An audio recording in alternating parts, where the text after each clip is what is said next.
podcast for curious mind. Percaya aja bahwa ini akan diganti berkali-kali lipat.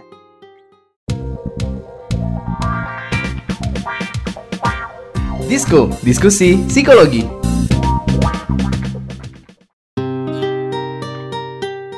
Hai Warriors, selamat datang kembali di podcast Disko, diskusi psikologi persembahan KBR bareng komunitas Into the Light Indonesia. Hapus stigma, peduli sesama, sayangi jiwa. Kembali lagi bersama aku Mahari, host dan juga psikolog klinis di Personal Growth. Aku pengen tanya-tanya sama Warriors hari ini.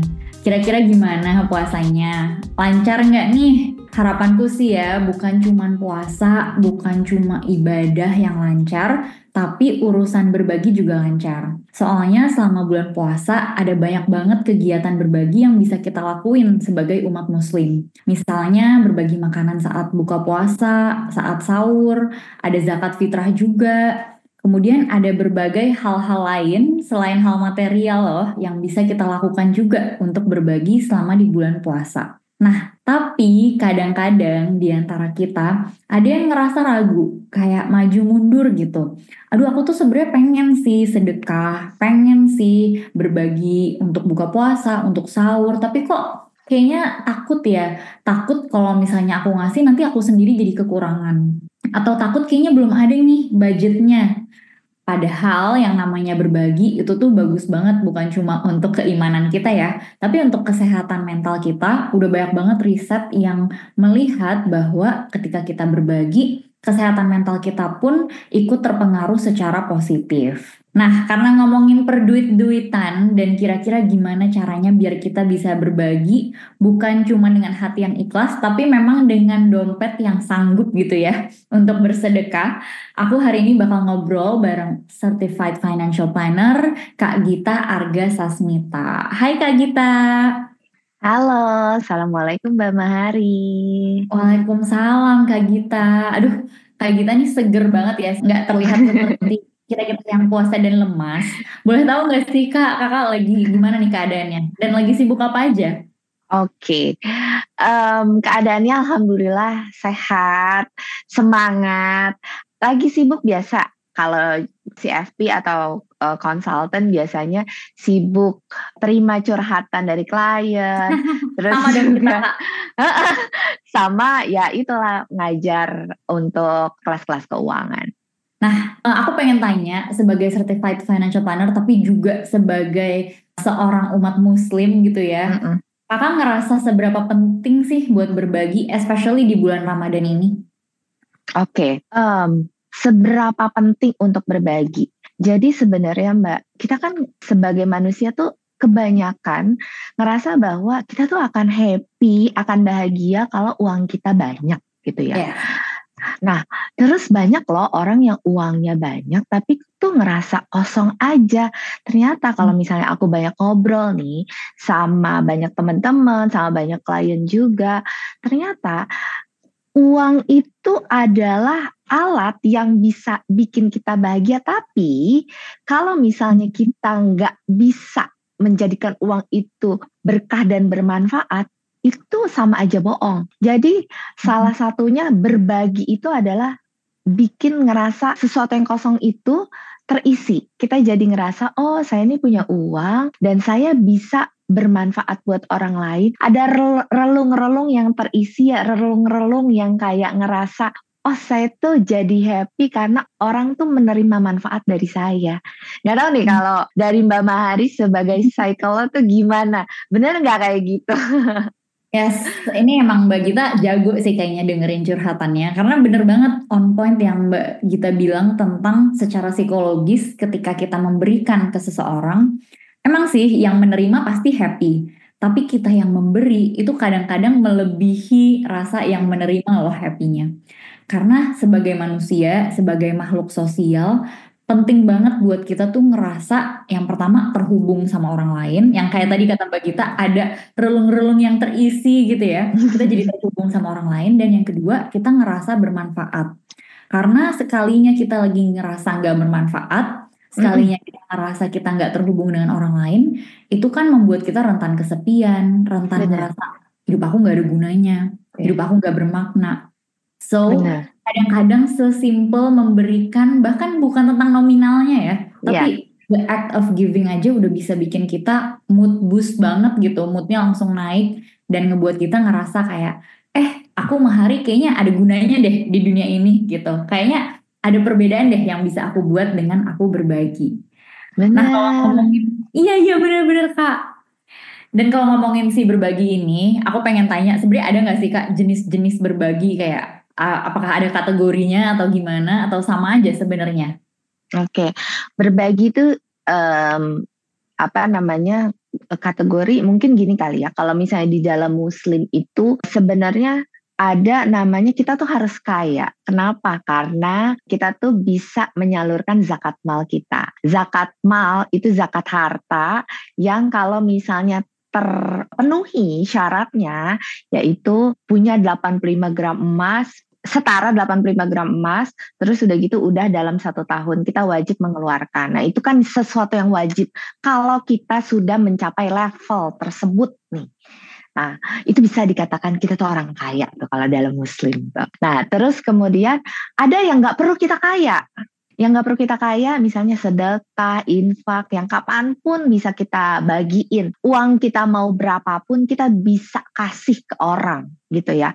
Jadi walaupun kita belum dikategorikan orang kaya, kita masih bisa ngerasa bermanfaat dengan memberikan sedekah, dengan memberikan infak ke orang-orang. Dan bahkan sebenarnya kalau misalnya kita tuh masih bertanggung jawab kepada keluarga besar kita, orang tua kita sandwich generation gitu. Jangan sedih kalau misalnya ngerasa bahwa kok hidup aku gini-gini aja ya.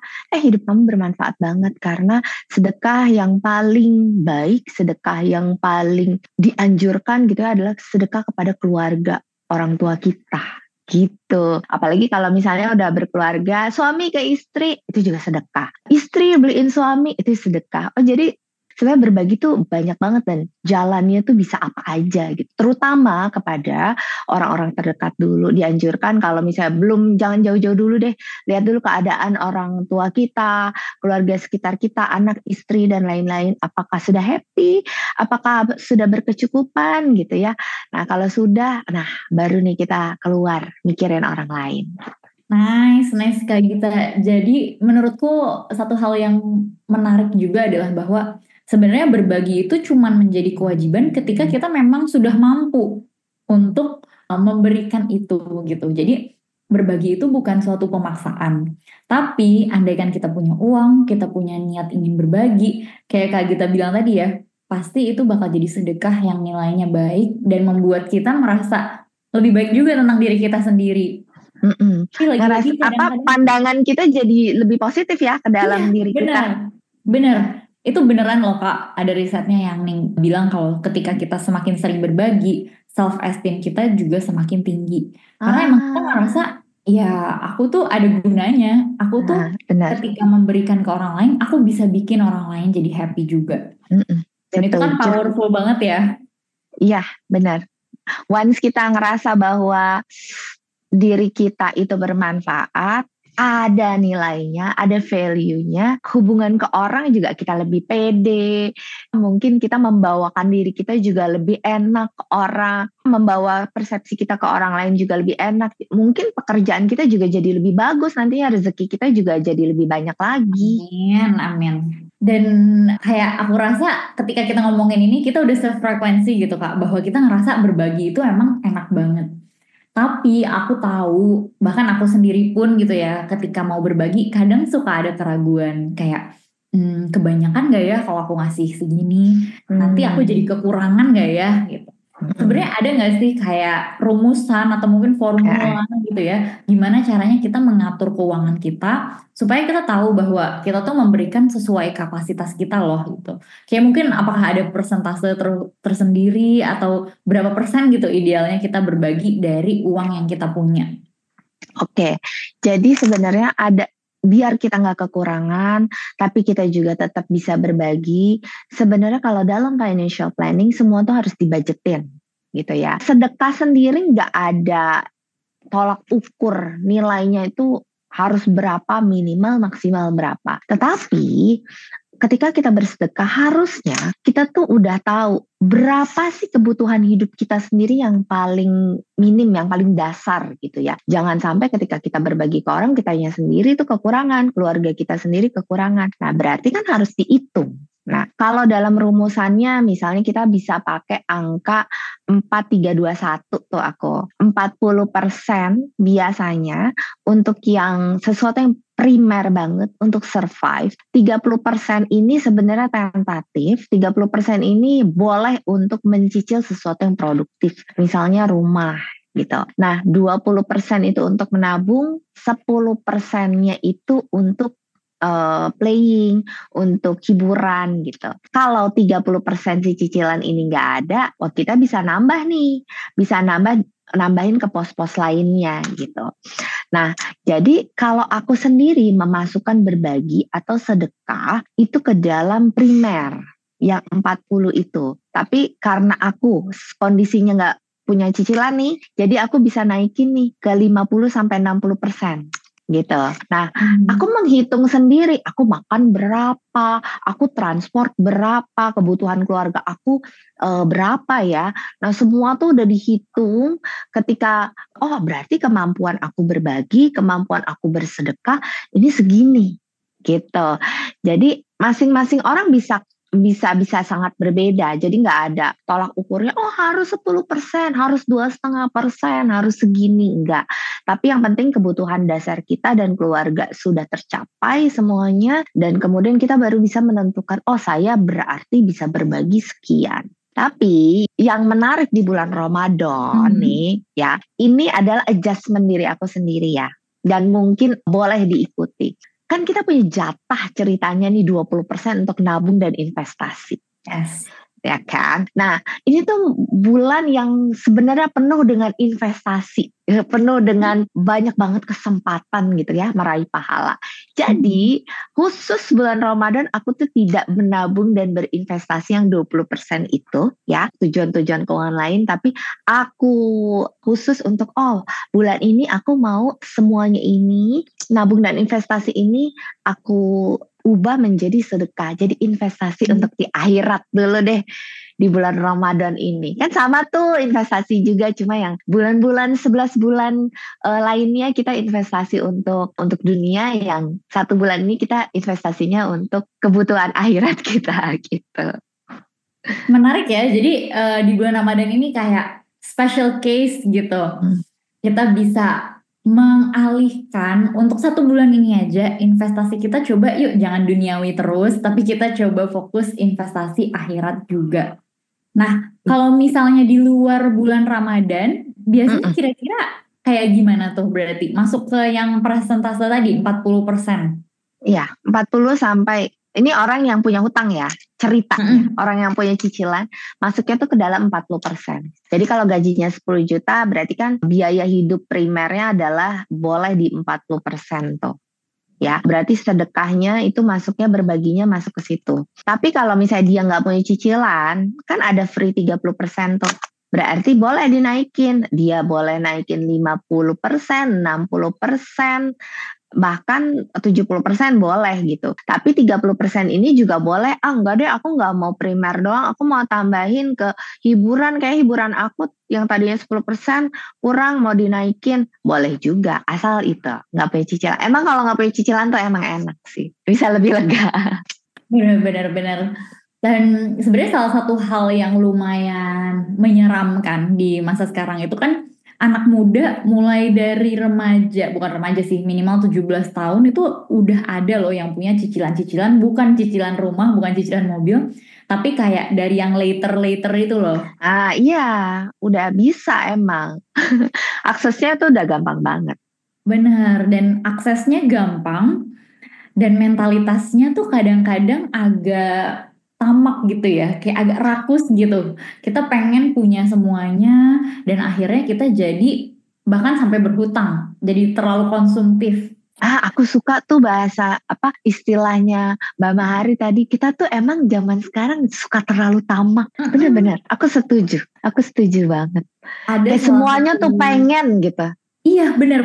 Dan ada salah satu quote yang aku pernah dengar dari Abi Quraish Shihab ya. dia pernah bilang orang yang paling kaya itu sebenarnya adalah orang yang paling merasa cukup. Betul. Dan Once menurutku kita ini ngerasa cukup, semua cukup. benar, ini relevan banget buat bahasan kita kali ini, karena ketika kita merasa cukup, akhirnya kan pengeluaran kita tuh yang plus-plus yang nggak penting-penting amat kan jadi nggak ada ya. Dan dari uang itulah kita jadi bisa bersedekahnya lebih banyak lagi. Semakin banyak kita bersedekah, semakin kita ngerasa bermanfaat. Semakin banyak kita memberi, semakin kita ngerasa terhubung juga sama orang-orang yang menerima. Jadi aku rasa ini tuh a good thing banget, especially untuk warriors yang dengerin ini. Dan aduh kak, aku tuh sebenarnya nggak pernah berbagi lagi, kayak aku fokus ngechecklistin hal-hal yang ada di keranjang aku aja gitu. Mungkin inilah momen untuk mencoba, yuk nggak usah di check out dulu, tapi uangnya dialokasikan ke memberi, especially kalau memberi di bulan Ramadan itu kan berkali-kali lipat ya dibandingkan Iya. di bulan-bulan. Tapi juga jangan memberinya jangan pakai pay later atau pinjam online tunai ya. Kadang-kadang soalnya gini, Mbak Mari, kita di Indonesia budayanya adalah anak itu harus kasih ke orang tua gitu. Menjadi satu kayak anak adalah investasi gitu ya. Ini sebenarnya pandangan anak harus memberi sebenarnya salah nggak salah. Salah kalau misalnya semua kebutuhan orang tua yang bahkan nggak primer itu juga harus dipenuhi oleh anak gitu. Jadi kebanyakan apalagi kalau momen lebaran, kadang-kadang orang ingin berbagi tuh karena ada tuntutan tersebut jadi uangnya kurang jadi pinjaman online gitu. Nah, ini jangan sampai kayak begitu. Yes, jangan sampai kita memberi dari yang kita nggak punya gitu kan.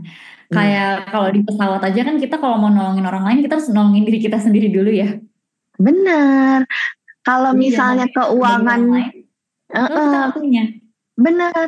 Kalau misalnya keuangan kita kuat, mindsetnya harus keuangan saya harus kuat sehingga saya akan lebih banyak bisa memberi dan bermanfaat buat orang lain. Yes, setuju. Dan menurutku yang namanya berbagi itu nggak harus loh nominalnya langsung berapa gitu. Kita nggak harus mikirin, aduh aku mau berbagi tapi uang aku masih dikit. Ya sesedikit-sedikitnya ya kasih aja yang kita bisa. Mau itu cuman misalnya 5.000, 10.000, ngasih tip misalnya ke Gojek atau Grab kita, itu tuh udah bisa dirasakan loh dampaknya gitu. Especially kalau kita ngasih tip sebagai bentuk sedekah kita, terus ternyata dibales sama misalnya supir ojolnya, kita kan ngerasain, ih happy ya gitu, bisa bikin orang lain happy. So jangan sampai kita membatasi diri juga, kayak aduh lagi lebaran aku harus ngasih banyak nih ke orang tua aku harus ngasih banyak nih ke semua orang. Pikirin dulu diri sendiri, lihat dulu budgetingnya, ini masuk akal atau enggak, dan lalu kalau memang lagi terbatas, ya start small dulu aja, dikit-dikit, lama-lama menjadi bukit. Betul. Dan tadi tuh kakak ngomong juga sih, kalau Ramadan kakak memang punya pengaturan khusus gitu ya, bahwa uang investasi dan tabungannya justru memang kakak pakai untuk berbagi. Nah, untuk bisa mengakomodasi ini, apakah kakak ada kayak persiapankah dari bulan-bulan sebelum Ramadan, supaya di bulan Ramadan ini bisa memberi sebegitu banyak?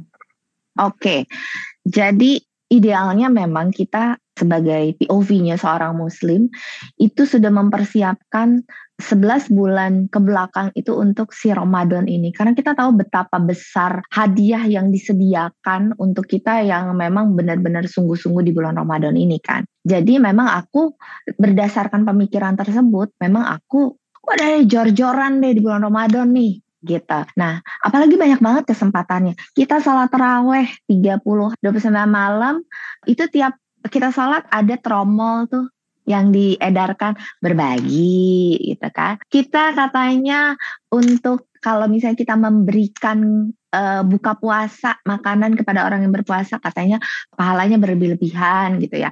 Nah, itu berbagi juga. Jadi kesempatannya banyak, jadi berarti aku berpikir bahwa wah, budgetnya mesti ekstra nih buat hal ini gitu. Jadi karena budgetnya ekstra, berarti kan sementara pendapatan mungkin di bulan ini sama aja kan dibanding bulan-bulan yang lainnya. Kecuali orang yang dapat THR. Kebetulan aku kan nggak dapat THR nih. Kecuali orang yang dapat THR tuh ada tuh tambahannya, bisa dimanfaatkan dari situ. Tapi kalau orang-orang yang nggak dapat THR nih, bisa jadi 11 bulan sebelumnya dipersiapkan kita, buat Ramadan nih, bukan cuma buat bukber doang ya, tapi ada hal yang lebih besar dari itu. Terus kita bisa sisihkan kayak misalnya nabung tiap bulan ke rekening yang berbeda gitu, masukin berapa sih yang pengen kita masukin gitu, atau udah hitung-hitung budgetnya, kira-kira saya kayaknya mau mempersiapkan budget sekian untuk diberikan untuk berbagi di bulan Ramadan. Oke, kita kumpulin targetnya ini 11 bulan sebelumnya, kita kumpulin yuk. Tadi udah sempat ke-spill dikit ngomongin kalau ada juga orang-orang yang punya THR, dan itu kan sebenarnya bagian dari hal yang bisa kita hitung ya untuk jadi budget kita dalam memberi. Tapi kita bahas setelah break yang satu ini dulu ya. Bagaimana kamu melihat cinta? Seberapa jauh eksplorasimu soal cinta? Nikah, pacaran, cinta aja nggak cukup gitu. Tapi kalau saya bilang cinta aja tuh cukup. Makna cinta, Cile, aduh. Pokoknya ketika bilang cinta itu gue cuma tahu kalau you fall in love with the person and the complete package of the person ya. Cinta itu bisa menyenangkan, tapi cinta itu kadang rumit. Tiap orang punya ragam cerita cintanya. Love Buzz membebaskan kamu mendefinisikan dan mengalaminya. Ekspektasi itu ada kayak banting-banting meja, banting-banting piring gitu. Tapi gue ngerasa if I feel it, I need to say it. Dengarkan Love Buzz di kbrprime.id. Tersedia juga di platform mendengarkan podcast lainnya. Love Buzz, membicarakan perkara yang tidak dibicarakan ketika berbicara perkara cinta. Oke, we're back warriors. Nah, sekarang kita mau membahas untuk teman-teman yang ngerasa kayak gue udah punya THR nih, mau aku pakai buat apa ya? Nah, kira-kira Kak Gita ada nggak sih mungkin tips atau cara-cara yang bisa kita lakuin supaya THR kita nih maksimal, bukan cuman untuk diri kita sendiri, tapi juga untuk berbagi? Oke, jadi THR itu adalah tunjangan hari raya yang diharapkan uang ini bisa membantu kita memenuhi kebutuhan hari raya kita. Tapi pada kenyataannya banyak juga kebutuhan-kebutuhan lain yang ngikut nih, nempel ke sini gitu. Kayak misalnya kita tuh selain punya kebutuhan yang dibayar secara bulanan, itu ada juga kebutuhan yang dibayar setahun sekali. Contohnya apa? Misalnya kalau kita masih sewa rumah, itu biasanya setahun sekali tuh bayarnya. Terus kemudian asuransi ada tuh yang dibayar setahun sekali juga. Pajak mobil, PBB itu juga setahun sekali. Nah, hal-hal itu kita kumpulin dulu nih, kebutuhan saya tuh berapa sih dalam 1 tahun itu. Nah, ini dibayarnya pakai uang yang sifatnya setahun sekali muncul atau didapatkan. Bisa dari THR, bisa jadi dari bonus tahunan. Tapi yang lebih pasti biasanya kan THR gitu. Nah, kita hitung itu jadi kebutuhan. Nah, terus kita hitung juga kebutuhan lebaran kita apa sih? Kayak bayar THR ART atau pekerja di rumah kita. Terus kemudian ini yang utama ya, kayak terus makanan di hari raya, atau kalau kita harus mudik. Nah, itu juga dihitung mudik perjalanannya terutama transportasinya nih. Nah, itu kita jadi udah ada dua item nih. Pos untuk kebutuhan tahunan, pos untuk kebutuhan hari raya.